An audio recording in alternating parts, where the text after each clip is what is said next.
term STEMatical is one that I created from the word STEM, which stands for science, technology, engineering, and mathematics. When I say being STEMatically elevated, I'm talking about applying STEM and being advanced in everything that has got to do with our daily lives. From many fields such as agriculture, where modern farming methods have improved our production of crops and raw materials, to fields such as healthcare, where millions of lives are being saved compared to how they could have been over 100 years ago, to fields such as economics, politics, education, and even entertainment.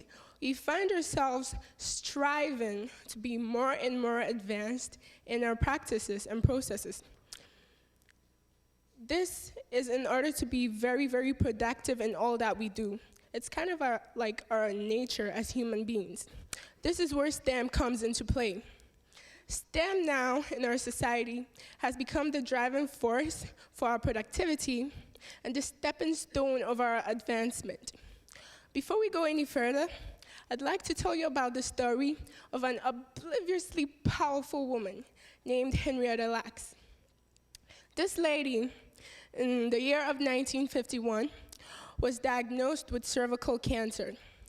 She grew up around the time where racism was quite rampant and also quite normal.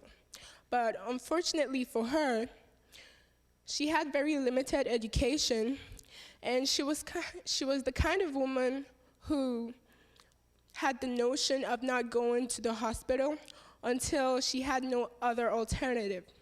So after feeling something wrong with herself for over a year, she finally went to the hospital, where a series of tests were taken on her.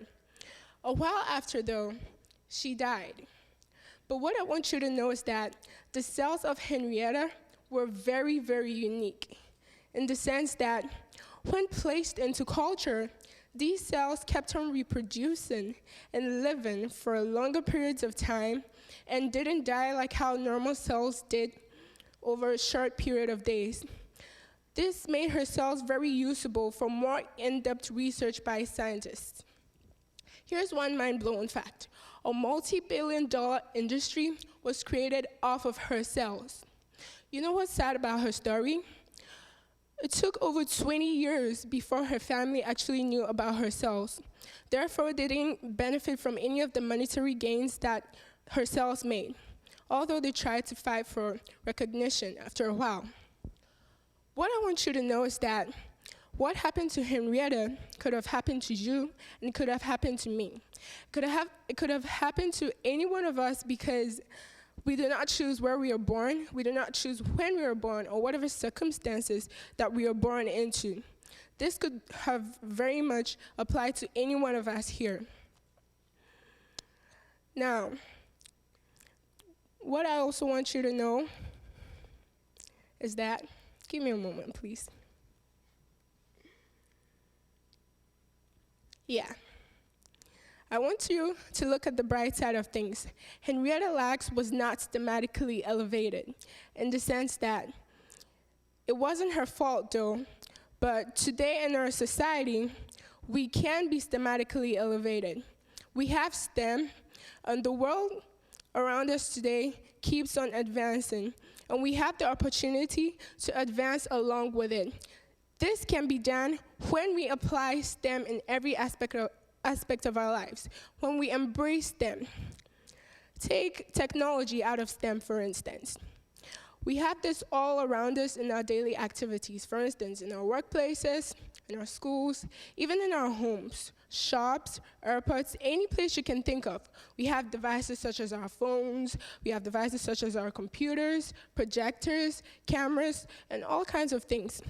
All of these contribute to making us more efficient, thus making us productive, and ultimately very much advanced. The world we're in is nowhere near stagnant. That is why we must embrace STEM. So today, I encourage you, I urge you to embrace STEM, to use it, to apply it. Don't be afraid to do this. because our world keeps on advancing, and the only way we can be in line and in step with our moving world is to embrace them. So here's an action that I'm encouraging you to apply. In all that you do, in every step you take, every decision that you make, ask yourself, am I being STEMatically elevated about this? Thank you very much.